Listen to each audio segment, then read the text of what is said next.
Ang nangyari sa nakaraang chapter ay hindi nakatulog ng maayos si Rudius dahil sa kakaisip kay Fitz. Ngunit gayunpaman, sa wakas ay naiintindihan niya na yung mga salita ni Hitogami. Ang taong naglaan ng maraming oras na nag-aral kasama siya sa library, si Fitz mismo, ang susi sa pagaling ng kanyang erectile dysfunction. Dito niya na-realize na baka may mangyaring masama kapag nalaman ng iba na babae pala si Fitz, kaya napagdesisyonan niya itong protektahan at irespeto.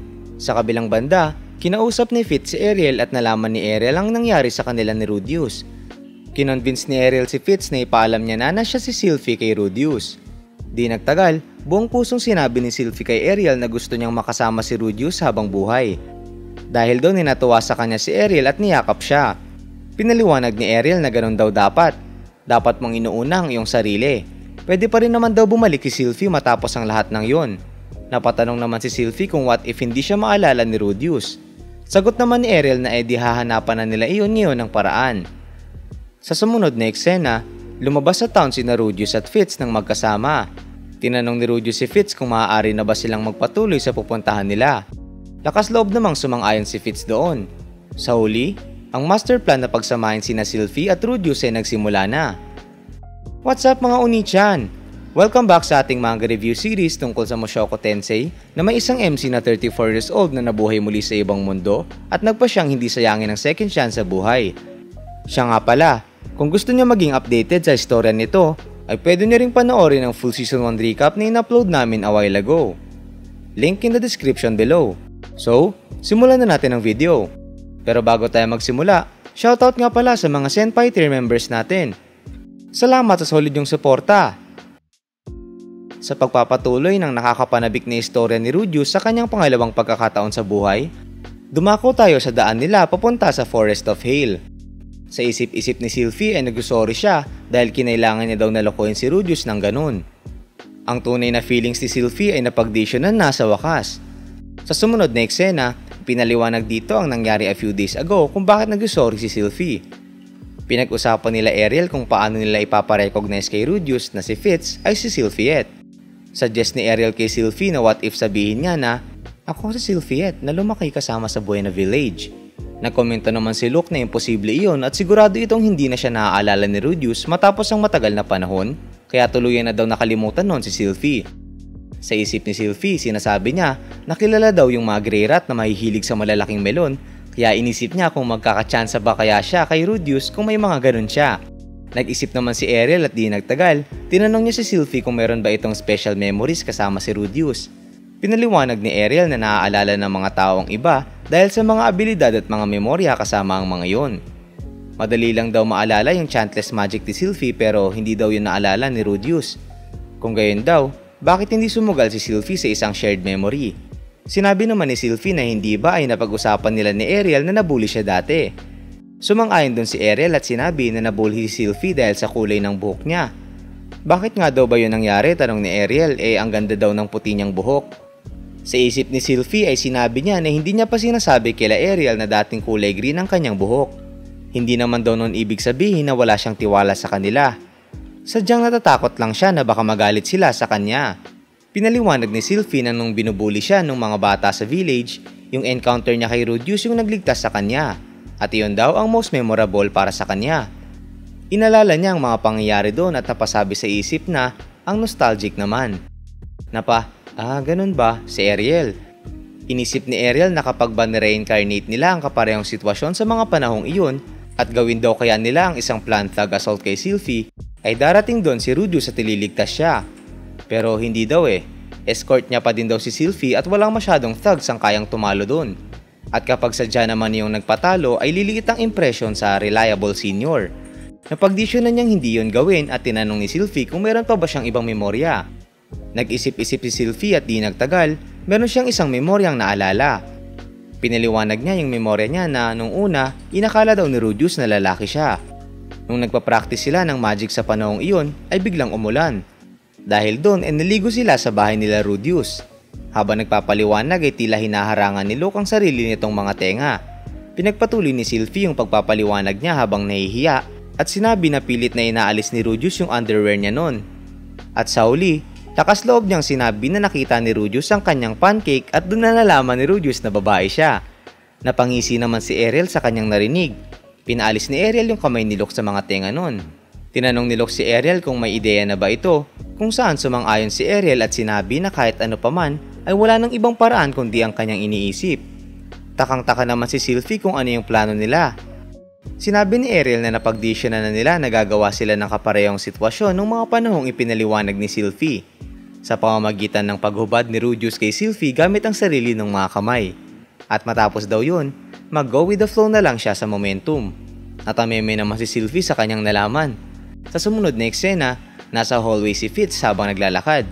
Hinahanap niya kung nasan si Rudius. Di nagtagal, nakita niya si Rudius kasama sina Zenobia, Badigadi at Julie na kumakain. Tinawag niya ito kaya napatitig ito sa kanya. Tinanong siya ni Rudius kung anong problema, kung saan sinabi niya na gusto niya lang makipag-usap. Bigla namang nag-react si Rudius at sinabi na naiintindihan niya yun, kaya pumunta daw sila sa ibang lugar. Sa sumunod na eksena, dumating sila sa isang sulok at sinabi ni Rudius na wala nang makakarinig sa kanila doon, kaya ano daw yung gustong pag-usapan ni Fitz. Pinaliwanag ni Fitz na meron siyang favor at gusto niyang kunin ang tulong ni Rudius. Napatanong si Rudius doon na, pabor? Kung saan sinabi ni Fitz na oo, pero kung hindi lang daw siya nakasagabal doon. Pinaliwanag naman ni Rudius na hindi naman at i-assume niya na lang na related iyon sa library incident. Inayos ni Rudius yung composure niya at sinabi na naintindihan niya at hayaan na daw ni Fitz yun sa kanya. Nagulat naman si Fitz at sinabi na hindi niya pa nga pinapaliwanag kay Rudius kung ano yun.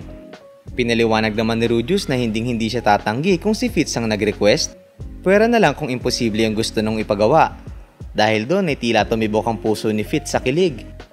Pakinggan daw muna siya ni Rudius at pinaliwanag niya na si Ariel ay pumunta sa bahay ng kakilala nitong noble nung isang araw at yung noble daw na iyon ay tila nag-hire ng napakalakas na bodyguard.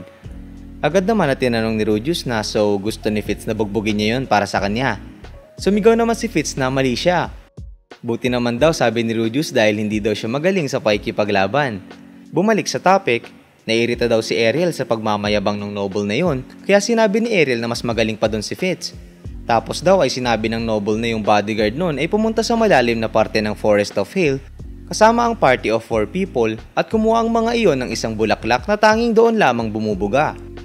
Speaking of daw, sabi ni Rudius, ang tanging bulaklak na bumubunga sa Forest of Hale ay yung freeze-fringed. Iyon daw ay famous dahil nagbubloom lang iyon during winter. Sa isip ni Fitz ay namamangha siya na alam ni Rudius yun. Sinabi ni Rudius sa delikado yung Forest of Hale kapag winter, pero kung meron ka namang 4 na A-class adventurers na kasama, ay wala naman daw dapat ipagmayabang doon. Umuo naman doon si Fitz pero hindi daw kasi nagpatalo si Ariel at sinabi na kaya daw pitasin ni Fitz iyon ng kasama ang mas kaunting tao. Ayun naman daw pala yung issue sabi ni Rudius at kung ganoon daw, pwede niyang kausapin yung isa niyang colleague na kunin yung bulaklak na iyon para kay Fitz at a bargain price. At sabihin na lang ni Fitz na siya mismo yung bumunot nun. Naman si Fitz. Sumigaw ito at sinabi na hindi okay yun at kailangan niyang maipakita ang sarili niyang power. Pinaliwanag naman ni Rudius na ang relationship between people o connections ay isa ring legitimate power. Sinabi naman ni Fitz na hindi nila iyon dapat gawin kasi kapag na-expose yun ay magiging malaking kahihiyan iyon kay Ariel. Kung gayon daw, bakit hindi na silang dalawa ni Fitz ang bumunot nun sabi ni Rudius. Pinaliwanag niya na nandun naman sa town yung mga miyembro ng Stepford Leader at maaari niya iyong mapagtipon at sigurado naman daw na mga 10 katao ay goods na para sa pupuntahan nila. Sinabi naman ni Fitz na sinabi ni Ariel na mas onting tao nga kaysa sa party of 4. Ipagmumukha na lang daw nila na nagkataon lang na pumasok yung iba sa forest kasabay nila. Dahil doon, sumigaw na si Fitz at pinaliwanag na kahit na hindi na nila kasama ang mga iyon ay hindi daw ba? Magiging madali lang ang pagkuha ng bulaklak nang sila lang ni Rudius. May narealize naman si Rudius at tinanong na iyon daw ba yon? Gusto ni Fitz na samahan niya ito bilang escort. Agad naman na sumang-ayon si Fitz at sinabi na nag-aalala siya sa pagpasok sa forest ng mag-isa at si Rudius lang daw ang kaya niyang pagkatiwalaan. Dahil doon, naiintindihan daw yun ni Rudius at ilang beses na daw itong umasa kay Fitz kaya taos puso niya daw tinatanggap ang hiling ni Fitz. Matapos yon, bumalik na tayo sa kasalukuyan kung saan naglalakad na sila papasok sa Forest of Hale. Sa isip ni Fitz ay sinasabi niya na nung narinig ni Rudius yung hiling na iyon ay kakaiba daw na ang dami nung naisip na ideya.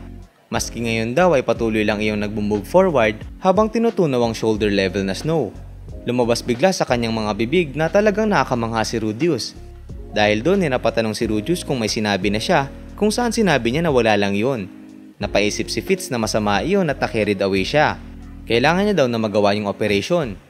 Napakomento siya na manghang-mangha siya sa staff ni Rudius kahit nahawakan niya na iyon nung nakaraan. Nakakita lang daw siya ng mga ganong custom-made stuff na may colored magic stone sa Royal Palace. Pinaliwanag naman ni Rudius na nung 10-year-old birthday niya iyon nakuha at ibinigay iyon ng dalagang tinuruan niya bilang home teacher. Nagsorry din ito dahil kinailangan pa iyon dalhin ni Fitz. Pero sinabi ni Fitz na okay lang dahil mas onti lang naman yung dala niya kaysa kay Rudius at matagal niya na daw gusto na makahawak ng ganon. Tila iba na yung iniisip ni Rudius at tinanong ni Fitz na ano daw yung opinion niya. Kamusta daw yung thickness nun? Makapal naman daw yung handle, sabi ni Fitz, at dapat daw ba dalawang kamay talagang hawak dun? Sinabi naman ni Rudius na sigurado siyang ginawa iyon base sa kung paano niya iyon gagamitin paglaki. Pinisil-pisil naman ni Fitz yung handle habang naglalakad. Di nagtagal, sinabi ni Fitz sa isip niya na goods na ang planong alisin kay Rudius ang stuff na nag-a-amplify sa magic power noon. Bigla niyang binulungan yung singsing niya ng Red Tower. Lumiwanag ito at ipinakita naman ng isang bundok sa gilid nila. Ipinakita dito ang dalawang tao sa tuktok ng isang bundok na pinapanood sila. Tila mga kasabwat ito ni Fitz at meron din itong singsing na lumiliwanag. Pag ilaw ng singsing ay agad na kumilos yung dalawa at nag-chant. Biglang nag-iba yung klima at tila binalot ng langit ng masamang ulap. Sa isip ni Fitz ay sinasabi niya na mukhang gumagana na yon. Sinabi naman ni Rudius na kakaiba na magkaroon ng rain clouds doon. Sinabihan ni Rudius si Fitz na mukhang uulan maya-maya.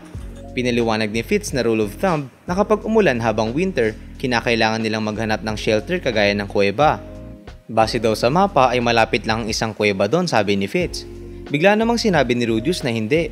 Huwag daw siyang mag-alala at paghihiwa-hiwalahin niya agad yung rain clouds. Agad yung nagawa ni Rudius at doon na naisip ni Fitz na, paano nga ba? Isang water saint classmate si Rudius at ang pagmamanipulate ng tubig ay forte niya.